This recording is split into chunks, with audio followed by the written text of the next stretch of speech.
And welcome back to the Nevada County Media Broadcast, coming to you live here from the Victorian Christmas here in Nevada City. As you can see, I've had some friends join me while we've been out at commercial, so thank you. You can kind of hear what we have going on here. We are going to be talking to not only the man himself, Scrooge, but we also have the cast from Scrooge here playing literally right across the street from where we're at right now at the Nevada Theater. This is Legacy Productions presents in association with the Nevada Theater. Scrooge, Roger Hoopman as Scrooge. I don't know which one you want to be right now. You can be either Scrooge or Roger. Can put that mic up there so just so the fine people can hear you there, Scrooge. And hey, welcome here to the broadcast. We're so glad to have you here. Coverage for Victorian Christmas and the show. So very happy to do it. Now tell me a little bit. Now before we get to you, I want these fine people around me. Now your name is? Kat. Kat, and you didn't just happen to be randomly here. You're in the show as well, right? I am, yeah. I'm Mrs. Fezziwig, a mission lady, and Mrs. Dilber, who's one of the robbers. And she's also the choreographer. Oh, fantastic. Also the choreographer. I can hear Mrs. Delber being, we'll get into that in a little bit. I can hear that being yelled. And your name is? I'm Lexi. Lexi, okay. And what do you play in the show? I play Belle, which is Ebenezer's fiance from the past. Fantastic, which means you have a fantastic song. Now, I know a little bit about the show. You guys will find out about that here in a minute. But you have some great stuff. Any favorite memories from the show so far? Is this your first year doing it? This is my 5th year. 5th year? Okay, so you know the show well. Okay, fantastic. Any favorite memories so far from the show? Gosh, meeting everybody and getting to know the cast, and they basically become your family every year, and it's lovely. It is a nice tradition, isn't it? Awesome. And then who do we have over here? Let's see if my mic will stretch all the way over here. Chris Whitlock. Hi, Chris. And are you in the show? Yes. Okay. And what do you play? I play a mission lady, and I play the charwoman, and all kinds of choruses. Oh, fantastic. We have and is there somebody there beside you as well? She's my granddaughter. Oh, she's not. She is your granddaughter. She's here too. Hi, granddaughter. How are you? Does she have a name? Heidi. Hello, Heidi. Thank you so much for joining us today. That's fantastic. Well, thank you all for stopping by and saying hello. So let's talk a little bit about the show. Roger, this is just something you put together yesterday, right? No, this has been going on for a while. We first did it in 1978 at Theater at Cal Expo. Okay. And we used a different musical score then, which is from the movie Scrooge with Albert Finney. But after doing it for 2 or 3 years, all of a sudden we started having to pay royalties on it. So we wrote our own score. I wrote the lyrics, I adapted the book, and then a friend of mine, Rob Nabel, wrote the music. Okay. And so we've been working with basically 11 songs from the show for the last, I've been doing it for 44 years straight, and we've been using this version for the last 37, I think it is. Okay, that's a long stretch. Yeah. How are makeup's a lot easier now. That comes a little bit. Now, real quick for folks that are interested, it's November 21st through 25th through December 24th. So right up till Christmas Eve. Right. That's fantastic. $22 in advance, $25 at the door, and there's reserved seating for $35. Yep. Are those the prime seats right there, right up in front? Right down front and center. You can get the Christmas goose right, right in your face. Up close and personal. People love the goose. People love the goose. So I will tip my hand here. I actually have done the show with you. We did for a few years as well. I think probably 4 or 5. Yeah. I kind of was there as well. So we had a lot of fun. Chris played. I told him before we started, we have the Undertakers, which are kind of comic relief in the second act. And he and another friend of mine, Chris, two Chris's, did the 2 Undertakers, and they haven't been matched since. So, it kind of got longer and longer every year. I remember one year you said, "All right, guys, just kind of back it down a little bit," because you guys are all frozen in tableau. Like you have to just like be the Mrs. Dilma. I can still remember Warren shouting that out. But yeah, it's like, guys, get on with it because we're starting to freeze in place here. Yeah. So that's a lot of fun. Now, what got you into it in the first place, Roger? Well, it was a friend of mine, Gary McFadden, and Gary was Mormon, so it was mostly a Mormon production. And he called me in, to do Scrooge, and then he and I did it together for like 7 or 8 years. Okay. And then he took it to Salt Lake City, and I stayed here and created my own version with the new lyrics because I knew that it was going to start costing a lot of money. Yeah. for royalties. So the only way that I could see sustaining it for a long period of time was to be able to control the costs. Okay. And then I've done it in co-production with. We did in Roseville for like 7 years. We did it at Chautauqua, two different runs there. Did it in Fairfield. Did it in Davis. Okay. Played in almost every theater in Sacramento. Oh, I have no idea it's been that. On the Delta King. Yeah. Okay. Yeah. Okay, I remember hearing it about on the Delta King. Yeah. Okay. Now I always, you mentioned Roseville. I always tell everybody, and you can correct me if I'm making this up, but wasn't Jonathan Taylor Thomas part of the cast at one point before he was on went? the Delta King. He was on the Delta King when he was 8. Yeah. So he played 8. Tiny Tim, didn't he? And at that, because the Delta King Theater was so small, we had a different set because we had to keep it at 8 feet. Yeah. Okay. And so we did it there for, I think it was three years. Okay. And Jonathan Taylor Thomas was in the production there. I was pretty sure I wasn't making that up. I thought we had talked about that, but that was before he got Home Improvement. Home Improvement. Before he went down and then for Home Improvement. But his mother made sure that he was, learning, and he had an uncle in the business. Okay. And so that kind of helped him along. Got him down there. And he was very pleasant to work with. Nice kid. Very professional. Yeah. But fun at the same time. So, yeah. That's my 6 degrees to Jonathan Taylor to JTT is that hey, we were both in the same show, not at the same time. But that's fantastic. Now, when you started, did you have visions that you would be doing it for 40 plus years? Absolutely not. It's always been a year-to-year thing. And as I get older, of course, it's even more a year-to-year thing. As long as I don't have some major, physical problem that I can't do it. Sure. I could do it in a wheelchair. I figured that out already. A period wheelchair. Did you have to do it 1 year? No. Oh, okay. I could. I figured that all out already. I mean, it progressed last year. I had 2 shoulder operations, both shoulders, and I couldn't get my coat on stage. So I had to come up with a new way of getting a coat on stage, and it was to turn it inside out, slide both arms in it, and then throw it over my head. Okay. Get it on because I couldn't Sure, you can't get the shoulder up. Yeah. Oh my God. So I'm able to adapt as time goes on. Like I said, the makeup's easier. Yeah. The wig is starting to wear out. That's not his real hair, by the way. That is a wig. So and well worn. I feel like that's the same wig when we were doing this.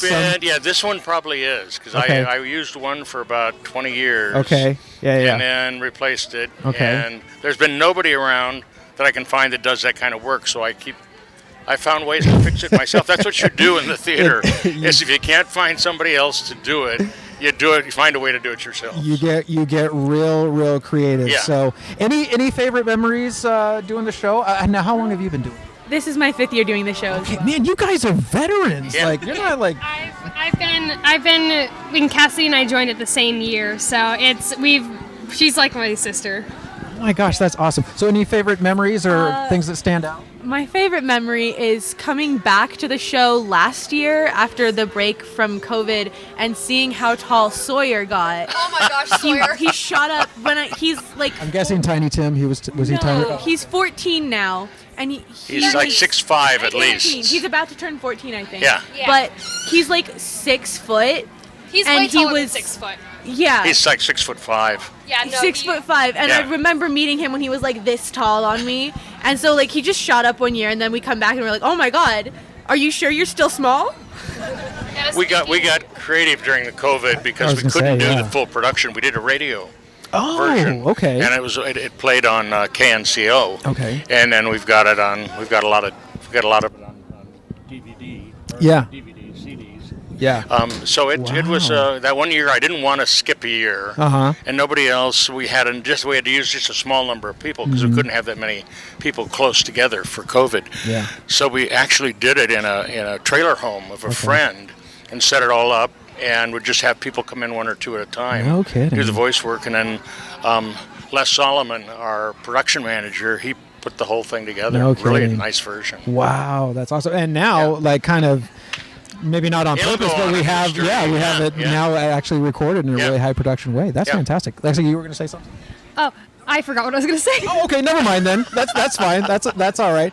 Now, talk to me, Roger, about one of the things that makes the show, and makes the show is all the elements that go into the show. So the set pieces that we have now, it's not a very complicated set, but are you still using this? Like those set pieces have a history to them, don't they? Yep. Those set pieces go back to the original production 44 years ago. Okay. And they were. I worked at Sac City. I taught drama at Sac City at the time, and they were clearing out a bunch of flats. And so I said, "Well, I'll take them," you know. And then I had a very good designer design them. We all kind of felt the same thing. We wanted it colorful, we wanted it light, and we wanted it so it could be moved around in pieces. Yeah. And so we took 50-year-old flats. And they're still alive 44 years later. It's incredible. So, yeah. I remember setting those. You would drive the U-Haul in, and we would set those things up, and everybody pitched in. That's the thing of doing live in an hour. Yep, exactly. We'd zip them all down with the screw guns, and then when it was time to strike at the end, we'd all zip them all up and load them back in the U-Haul. Yep. That's exactly what goes on now. U-Haul community theater is community theater. Yeah. Like we are all, but like you said, it's like family, right? It's like people who you get to see every year. Now, are you okay staying? I know you guys, it's a little cold here, so we can cut to commercial, or I've got some more questions. Are you guys good to hang for a little bit? Are we good? I'm just doing a temperature check because I don't want to keep They're young. Okay. They're sturdy. And I'm the one that's freezing. Okay, maybe this is just for me. So, Roger, can you tell us a little bit? Now, you've had a long career in theater and film and whatnot. Can you tell us just a little bit about your career? I started off right out of college when I got my degrees. I started off in television, doing television, and I worked for Channel 10. I worked for a radio station first, and then as a copywriter, and they wanted me to go into sales, and I said no. And so that's just not me. Right. So I said I got an interview with Channel 10, and I was creative director at Channel 10, which was then a CBS affiliate for about 7 years. And then I was at an ad agency at the same time, and I was married and had two sons. And so we from there, I was always doing theater on the side. And then I had a chance in the summer of '76 to start Chautauqua. 1976, and that's been going strong ever since. Even though we were burned down by an arsonist in '83 from downtown, we moved into the La Sierra Community Center facility in '85, and been going strong ever since down there. Yeah, tell us a little bit about Chautauqua, your involvement there, and what's happening there. I'm the producer. Warren Harrison is my co-producer, and he takes care of all of the businessy stuff, which is not my forte. Yeah. And together we run a full season of 7 shows. Runs from the end of August through the end of July. And then we have a children's season of 5 shows that run for 3 weekends each in conjunction with that. And we bring in all local talents, all local directors. We will periodically, I'm Actors Equity, and we'll bring in equity actors for certain gigs. I think we're going to do that for one of the next shows coming up. And so we try to do a really quality, sets, costumes, and make it as close to professional as we possibly can. Yeah, fantastic. Now, you're not only producer, actor, director, writer as well. Have you written a few pieces? I've written. I adapted the script for this, and then I've written 3 plays, 2 of which have been produced at Chautauqua. One we just did was called Deadlocked, which was a kind of a thriller, and then we did one called The Old Musketeers, which was 3 older actors who were coming back to the business after being basically in the movies, and then all the problems that as they're older are created by trying to learn lines, by having gas problems, by all the things that you can possibly imagine. As you're older, you realize that what do you do? And how do you get around that? Yeah, so. that wasn't a thing before. Well, fantastic. Well, if you guys are okay sticking around for a little bit, maybe we'll hear a little bit from Scrooge. Maybe we hear some lines. I'd love to hear over the years maybe some memories that stood out for you doing the production of Scrooge. I'm sure you've got more than one. You've got a few. So we're going to cut to commercial here in a little bit, see what's going on around our area, and we will be right back in just a little bit.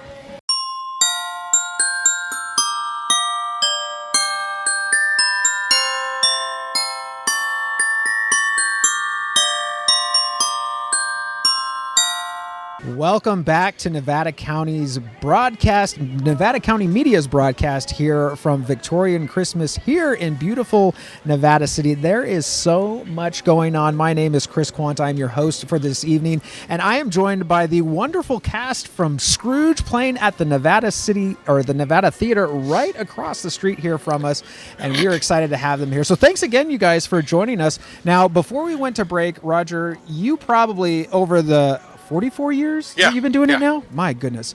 Probably have some things that stand out during, and everybody wants to know, like, hey, what goofs or, ad libs happen that stand out to you? But. Well, I remember one of the productions that we did it on at Sacramento Theater Company. This is early on in the run. And my son and another little girl played Wanton Ignorance, which we don't have in the current show. Yeah, okay. So Christmas Present would walk over with his big robe, and there was a trap door, and then the kids would crawl up under his robe, and they would grab onto his leg, and then he'd move around and he would throw it open very dramatically. These children Wanton Ignorance. And the guy had terrible gas. And I can remember my son coming out, and if he was old enough, he probably would have sued me for child abuse. But he was only 5 at the time, so I was good. And we had a lot of people that we worked with. Kathy Rigby, the gymnast, and Peter Pan for 100 years. Yeah. She and her husband did the show for us one year down. She would just happen to be available in the holidays, and so we hired she and her husband Tom as equity actors to play Belle and young Scrooge. Yeah. And they were very nice, and she kind of used that. They've been running the La Mirada Theater down in Southern California now, and they take out touring groups. I mean, they have shows that they put together to tour.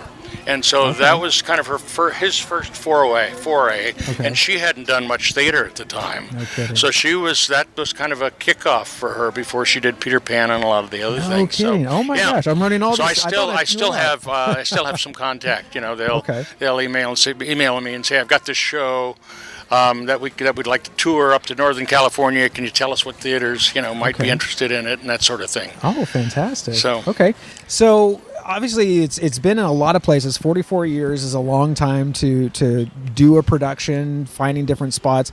Obviously the Nevada Theater, great spot. Love that you guys absolutely are there. The period, and in conjunction with the Victorian Christmas. I mean, it's just a perfect, it's a perfect match. Yeah, I literally seen your picture hanging right outside the theater there. I was like, that's a really great, it totally fits in. Yeah. I mean, we could walk around in costume and really not be picked out at all. Nobody's going to take a second look. Yeah, that's fantastic. And speaking of that, the show is playing November 25th through December 24th at the Nevada Theater. $22 in advance, $25 at the door, $35 for reserved seating. Any meeting the cast there for that $35? Well, we always come out. I mean, for everybody. Okay. We come out after the show and greet people in the lobby. Yeah. And it's nice feeling because you kind of get to meet, people get to talk to you and you get to talk to them firsthand, and it's the appreciation goes both ways. We appreciate the audience and they appreciate what we've done. So. Yeah. Is there any traditions that have come out of it as for you, for the cast, that especially being so close to Christmas, going all the way up to the 24th? Oh, here we go. Yeah.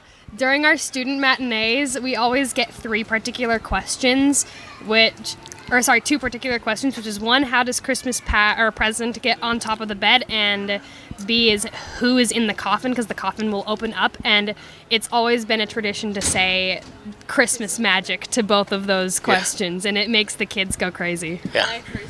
My first year in this show, I started going around to all the cast members and getting double high fives and saying, "You got this," and it became a tradition that I do it before every show. She does it every performance. Nice, even that's if fantastic. I have to put my cane down. Yeah. Or we do elbows or whatever. Yeah, the dressing room, backstage in the wings tradition. Oh my gosh, that's fantastic. And it is Christmas. If you don't know what we're talking about, come see the show with the coffin popping up and open. That is fantastic. What's the name of that song again? I can't remember. Good news. That's good news for me. Good news for you. Yeah, that's fantastic. That was a fun one to perform. It's our favorite. Are all you guys in it? Yeah, I think the whole cast is in Good News. It's the only one that everyone is in. Almost everyone is in 2 other songs, but Good News is everyone's favorite because it's just bouncy and fun, and It's one of the times where we all get to like truly feel happy, like we're dancing on somebody's grave in that song. You'd have to see it to believe it, but we're all so happy in the moment. I think it's one of our strongest numbers. Yeah.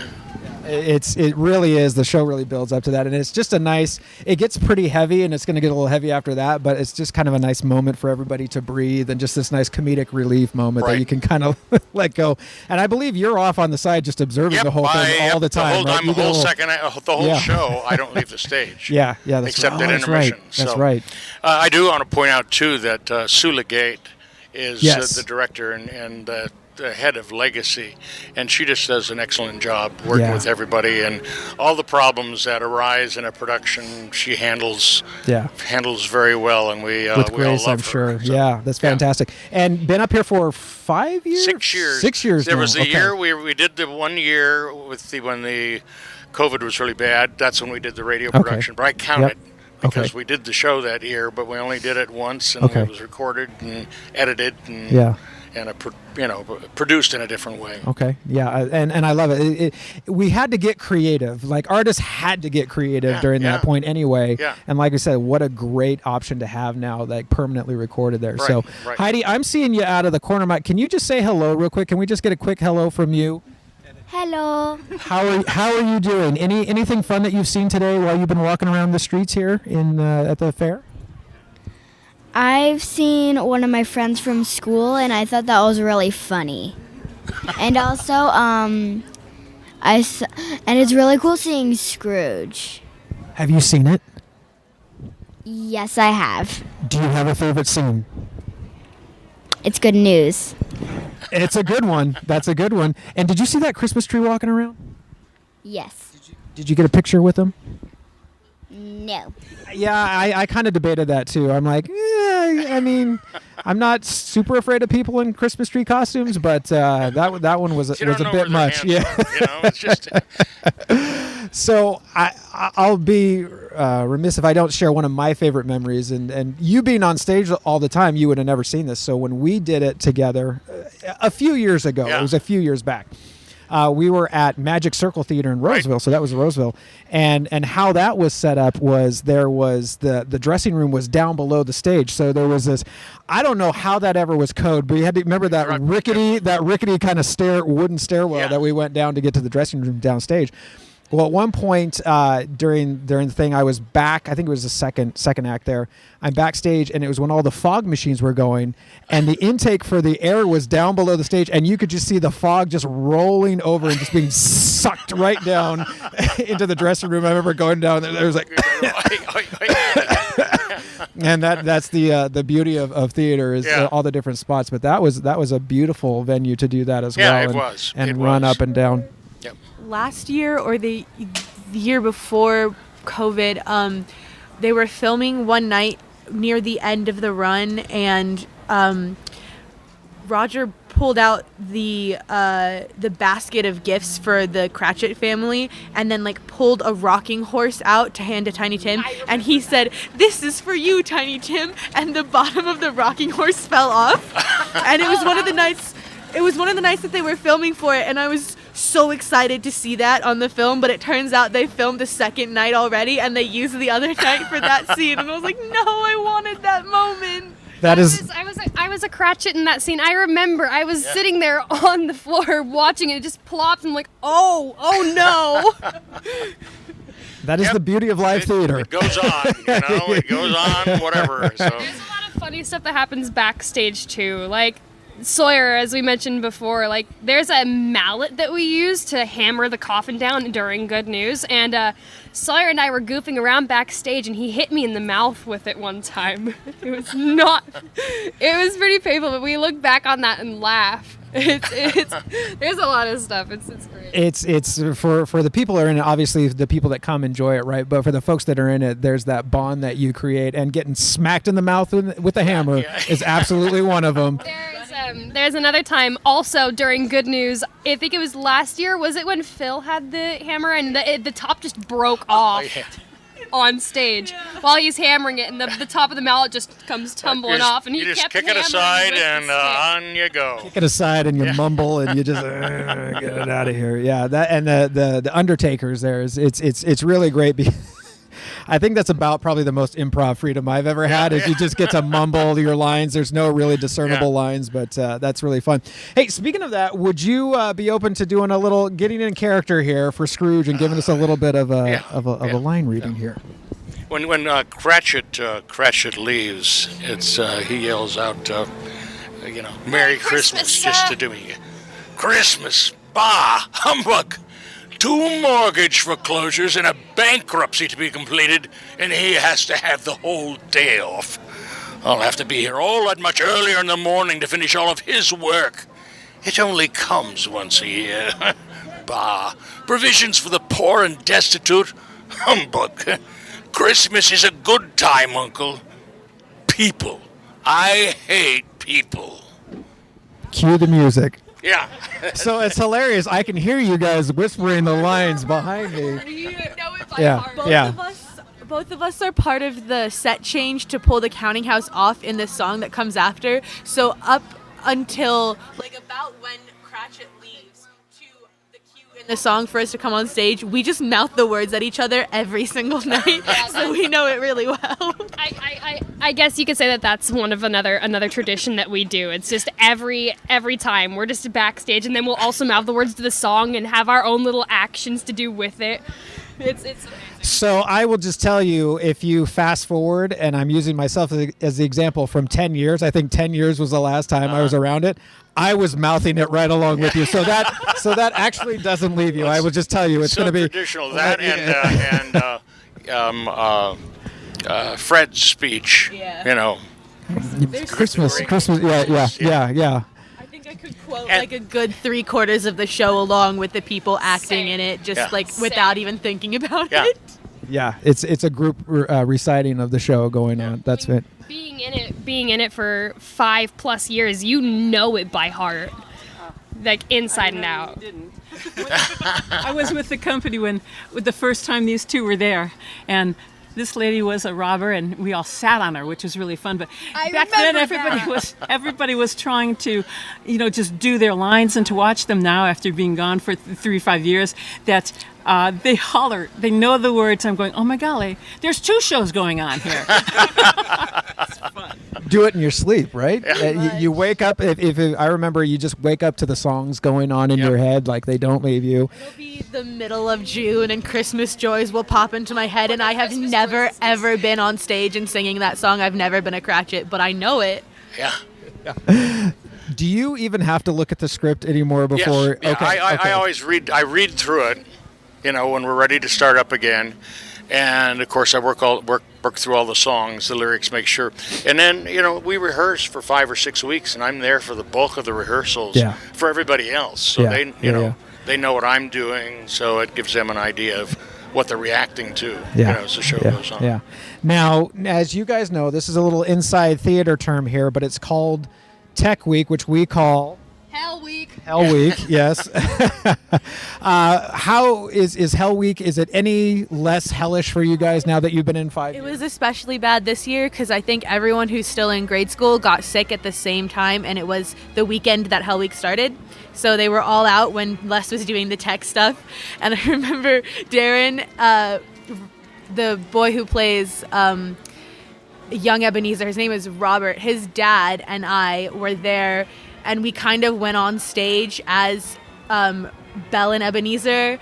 You went for us? Yeah, so that we could stand-ins. We sat in the place so that Les could do the lighting and stuff, and we went on a few times and started just saying the lines really funny, and it made everyone laugh. It was fun. Yeah. So for those that might not know, can you tell what Tech Week is? Can you walk us through what that is? Yeah, so Tech Week is where we do a stop and go run through of the entire show, where we'll work out sound cues, lighting. You act out the whole play, but at least every 30 seconds you'll hear Les call from the top, "Stop!" And we'll skip your whole scene because the lights don't change during it. It really is cue to cue to cue to and cue this to one was cue. especially bad because after the kids got sick, then the rest of us started getting sick, and I was sick the first 2 weekends. Oh my gosh. And finally, we did our student matinee on Tuesday morning. Yeah. And that was the first one I felt, okay, I feel like I'm back as a human being Yeah, again. yeah. And it's a little more fun, you know. Chris and I might have been the only ones who didn't get sick or feel sick at all this whole time. Like Yeah. everyone else Don't was like, talk I'm under too the soon. weather. We We'll got see, 3 weeks like, to go. hopefully. So. But maybe that's why they made us robbers, because we don't. They don't have to sound budge good. Too Yeah. often. You robbed us of our health. Yeah. Hey-o. Youth and beauty are mine now. Oh no. That's fantastic. Anything like I remember when we were doing Tech Week, it was cue to cue, and you Yeah. just kind of go through it. I don't remember anything ever going really wrong in the show, but I'm sure there's times where, like, for that, everybody always wants the disaster Yeah, stories, Roger. Yeah, there have been times when the coffin lid, one show when the coffin lid, we weren't using the coffin. Yeah. So we're using the same coffin you used, Okay. that Chris built. Yeah. But I cut it down by a foot because we couldn't get it on one of the stages that we were working in. Yeah. But I remember one time the whole lid came off of the coffin we were using because we no. weren't dancing on it then, and somebody decided to jump up on the coffin, in a rehearsal, and literally went through Right through it. So that's why Oh. we built the heavy duty model. Okay, because I was gonna say I remember jumping on that lid quite frequently. Yeah. Oh my gosh. We have to check that and the hand that opens, so we don't want to tell them what it is. Well, it's Christmas magic. Yeah. It's all Yeah. the Christmas That's magic. You have what to come that's through the what we told show. The kids the other day, every time they had a question nobody wanted to answer, it's Christmas magic. The other thing they always ask, the kids always ask, is that your real hair? At our student matinee on Tuesday, we got that question exactly, and Roger took off his wig, and everybody, like, I'm not even kidding, they screamed. Kinda like Childhood trauma. Yeah, I was gonna say scalping on. Yeah. It's also really fun during the student matinees. There's 2 moments in the show where we get really big reactions. One of them is when Ghost of Christmas Future shows up. He comes on stage in total darkness, and the lights come up on him, and all the little kids go, ah! But also, when Belle and Ebenezer kiss right after the Oh my God. proposal, everyone, every single year, they go, ew! Look forward to it. I can absolutely confirm that because, like, when it's like we have to, like, Robert and I have to kiss on stage, and we did, and I heard at least 10 kids just in the front row alone just go, and that's another question we always get, because this is Robert and my second year being like each other's counterpart. I've been Belle for 4 years, but this is Robert's second year being Ebenezer. But we always get the question during our student matinees, are you guys dating in real life? And it's just the funniest thing to answer. And you can say yes. Yes. Yeah, you can say actually. This year I can, Yeah. Well, yeah. I guess this year. Yeah. Doesn't always work that way, kids, but that's why we call it acting, right? Yeah. Yep. That's great. Now, do you do a lot of student matinees, or is this something is this a We've new done as thing, many or is as that 4 in past Okay. years. I think we've done 6 one year, Yeah, I but think it usually was our it's first about year. 4. This year we have 2. And actors aren't real good at getting up at 8 o'clock in the morning. No, they are not. To be to the theater at 9 to get ready to do a show at 10. Yeah. So we aren't real fond of them, but we are when we get the kids' reaction. I mean, bet. that's the payoff. Yeah. Is I for bet. doing those. Yeah. But we're only doing 2 this year. We did one Tuesday, and then we have one next Thursday. Okay. Nobody's holding you to this, but better to do it for the adults or for the kids? I personally like doing it for the kids for their reaction, because if the audience boosts our morale and ego when it comes to acting. Sorry, ego might not have been the best word to use there, but no. I hear you. If we get a good reaction from the audience, it boosts us and makes us feel happier and makes us more confident to continue the performance. It's obviously A lot really of it is feed these off. kids have never seen a show. Most of the kids have never seen a show before. Oh, okay. Oh. So we're introducing them to the theater as well as, Scrooge. So it's really, I think, valuable in that sense that it kind of fills a niche in their life. And there Yeah. may be kids who are going to decide, hey, that's what I want to do. Exactly. That never thought about it Yeah, before. it's storytelling, but in your face storytelling Yeah. live that they can actually see Yep. and interact with Yep. the characters in front of them. That's so good. Any kids or audience or both adults? I don't really have a preference. The only preference I have in audiences, because I'm I have really bad eyesight. So when I take my glasses off, I can't see the audience, and it doesn't really Oh, me here we unless, like, I can hear them. But my only thing about the audience is when people I know are in it, I always try to tell them not to tell me when they're coming. And then they text me, hey, we're going to be at the show on Friday. And I'm like, I would prefer not to know that until after. Because then, like, when I know people in the audience, I get nervous, but that's the only time. Yeah, it's better just to go out and just do your performance. It's kind of good to be blind on the stage because you don't see faces out there. You can't, because I'm the same way. Yeah. Take my glasses off, and it's just kind of I can see enough that I need to. There's shadows and shapes out there. I don't see specific faces. All right. Well, thank you so much, you guys, for joining us today. I'm smelling some caramel corn, so I'm thinking we all might need to go check that out. So you guys have been very generous with your time. Roger, it is so good to see you. I haven't seen you for so long, so thank you so much. Scrooge happening at the Nevada Theater from November 25th through December 24th. Get your tickets. We'll be right back in just a little bit. Stay tuned.